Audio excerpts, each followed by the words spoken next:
Buenos días. En el siguiente video vamos a tratar de ver o de demostrar de dónde proviene la ecuación de Carson del ancho de banda para una señal de FM, analizando cómo se comporta el espectro de la misma dependiendo de las funciones de Bessel y del índice de modulación, ¿sí? Para esto vamos a utilizar el problema 3 del trabajo práctico de la semana como ejemplo, donde nos daba una ecuación de una señal modulada en frecuencia, que es la que podemos ver aquí, ¿sí?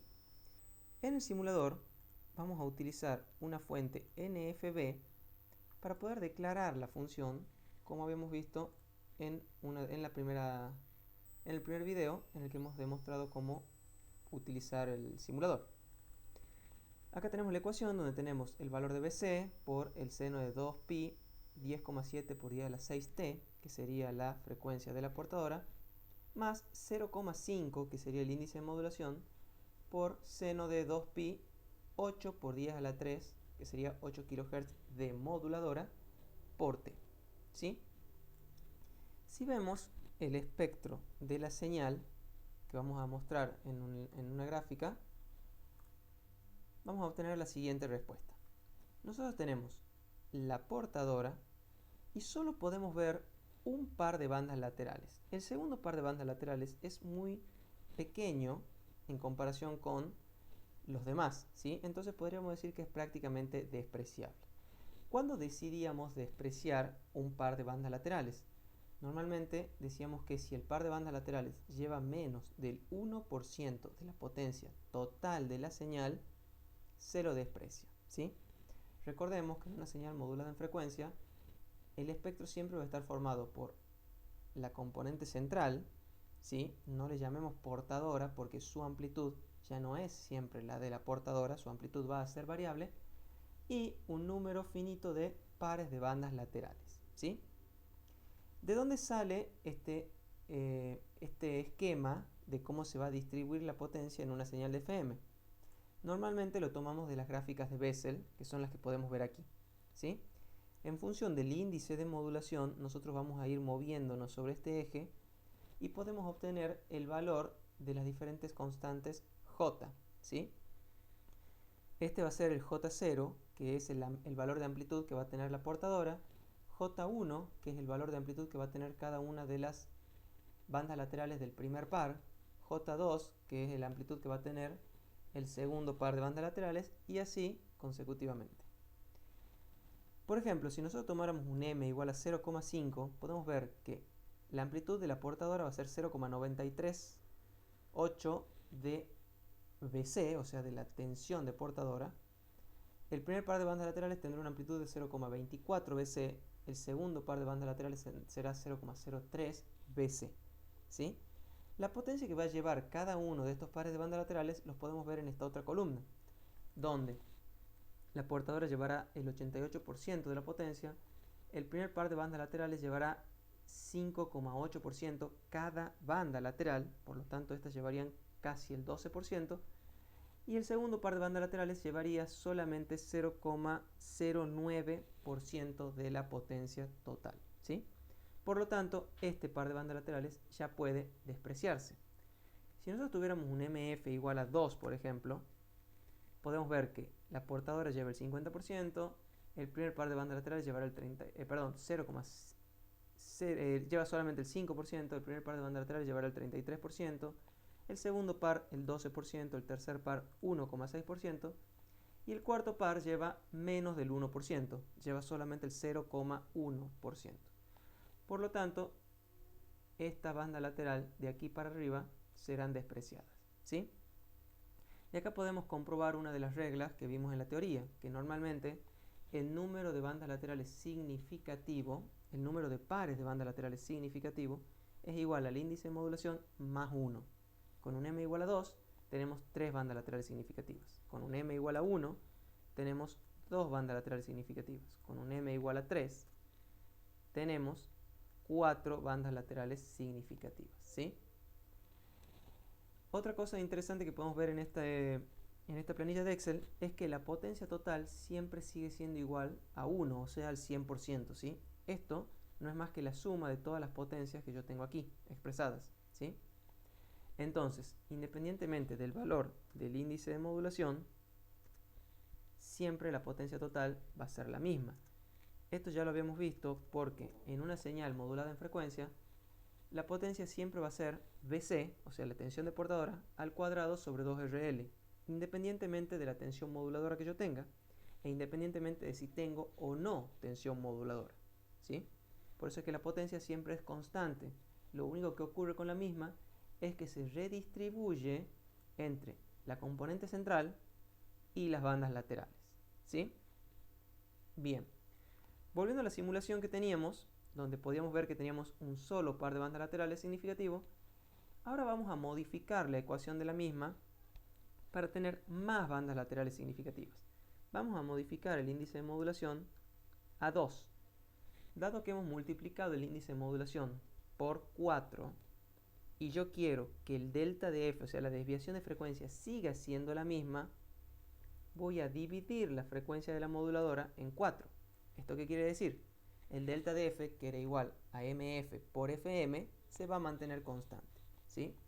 Si yo hago eso y vuelvo a ejecutar la simulación, puedo ver claramente cómo ahora tengo más bandas laterales. Al tener índice de modulación 2, tengo 1, 2, 3 bandas laterales significativas y el cuarto ya sería insignificante, ¿sí? Pero ¿qué podemos observar?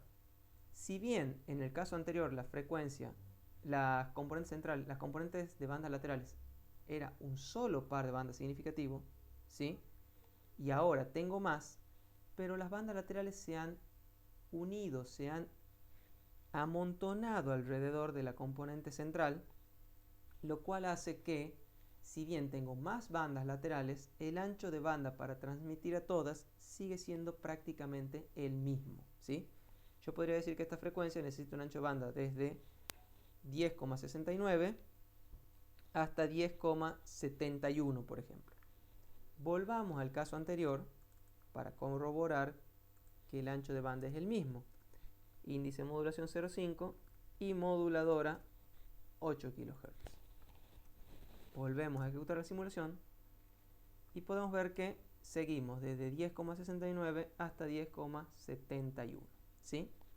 ¿Qué quiere decir esto? Una vez establecido el delta de f, o sea la variación de frecuencia máxima que puede tener una señal, el ancho de banda necesario para transmitirla siempre va a ser el mismo independientemente del índice de modulación. Si yo conservo la desviación de frecuencia, el delta de f, siempre dentro de un límite, el ancho de banda necesario siempre va a ser el mismo. Porque para aumentar el número de bandas laterales necesito incrementar el índice de modulación, lo cual conlleva a una disminución de la frecuencia moduladora, ¿sí? Eso hace que estas bandas laterales se amontonen más sobre la componente central, pero aparezcan más, ¿sí? Vamos a ir a un caso un poco más extremo, donde vamos a trabajar con el delta de f comercial, el delta de f normalizado de una FM comercial, ¿sí? Vamos a tomar un MF de 7,5 y una frecuencia de moduladora de 10 kHz, ¿sí? Esto me va a llevar a tener un delta de f de 75 kHz, que es el que ya sabemos utiliza una FM comercial. Vamos a modificar el ancho de banda, las frecuencias límites de mi simulación para poder apreciar bien la señal, ¿sí? Le damos correr y veamos qué obtenemos. Bueno, este sería un espectro prácticamente real de una señal de FM, ¿sí? Donde yo tengo muchas bandas laterales, ¿sí? De hecho tengo, dado que tomé un MF de 7,5, debería tener 8 pares de bandas laterales. Tenemos 1, 2, 3, 4, 5, 6, 7, 8. Hasta este componente tendría un peso significativo de potencia, ¿sí? Estas ya podríamos decir que son despreciables. Si volvemos al Excel y ponemos un MF de 7,5, podemos ver que hasta J8 tiene más del 1%. J9 ya tiene menos del 1% de la potencia para acarrear, ¿sí? Acá tenemos un pequeño error de redondeo, por lo que no se están considerando todos los J, ¿sí? Si yo hubiera seguido considerando hasta J12, por ejemplo, quizás esta potencia sería de 1, ¿sí? Lo importante es que veamos que en la simulación tenemos este ancho de banda. desde 10,6 mega hasta 10,8 mega aproximadamente, ¿sí? En realidad, digamos desde 10,61 hasta 10,79, o sea, 180 kHz de ancho de banda.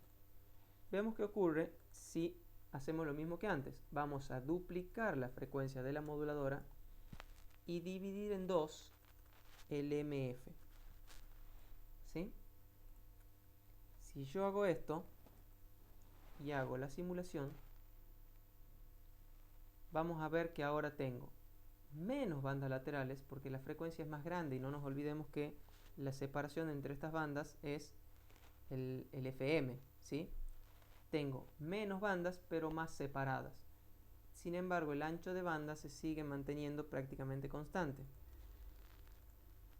3.75. Podemos ver que aquí me dice que hasta la quinta banda lateral tendría un peso significativo. Es lógico porque esto es prácticamente 4, ¿sí? El MF es prácticamente 4. Entonces debo transmitir hasta la quinta banda lateral, ¿sí? Que sería esta. Perdón. Sería prácticamente esta. Tengo un par, 2, 3, 4, 5 aproximadamente hasta los 200 kHz, ¿sí? Entonces, con un pequeño error, dado que tomé un 3,75 en vez de un 3,5, podemos ver que manteniendo el delta de F de 75 kHz, el ancho de banda se mantiene prácticamente constante en 200 kHz. ¿De dónde salía esto? Si recuerdan, en la teoría vieron o vimos esta ecuación, ¿sí? Que me dice que el ancho de banda de una señal de FM es 2 veces el delta de F máximo más FM máximo, ¿sí? Esta ecuación, que se llama regla de Carson, podemos verificarla para un FM comercial, donde delta de F es 75 kHz, FM máximo es 15 kHz, entonces 75 más 15, 90 kHz. Por 2, esto me da que el ancho de banda de un FM comercial es 180 kHz. Sumándole un 10% aproximadamente de margen de error o de banda de guarda, tendremos que el ancho de banda para un FM comercial es de 200 kHz. Si ustedes se fijan, cuando sintonizan un FM en cualquier receptor, en su auto o con su teléfono celular, las emisoras siempre están en saltos de 200 kHz. Por decir un ejemplo, 94,5 MHz, 94,7 MHz, 94,9 MHz, ¿sí? Esto se debe a que el ancho de banda comercial o de FM comercial está normalizado en 200 kHz, ¿sí? Otra forma de ver esta ecuación es que delta de F es MF por FM. Entonces, si yo reemplazara de esta manera, me quedaría que el ancho de banda es FM máximo por N más 1, o sea, 2 veces FM máximo por N más 1. O sea, yo tengo que transmitir MF más 1 pares, por eso está el 2, de bandas laterales, que es lo mismo que vimos en la simulación. Yo siempre tengo que transmitir MF más 1 pares de bandas laterales. Y como su distancia es FM, tengo que transmitir 2 veces MF más 1 por FM. De ahí sale la regla de Carson, que es la que vimos en la teoría, y que se utiliza para determinar el ancho de banda que va a ocupar una señal modulada en ángulo, no solamente FM, sino también PM.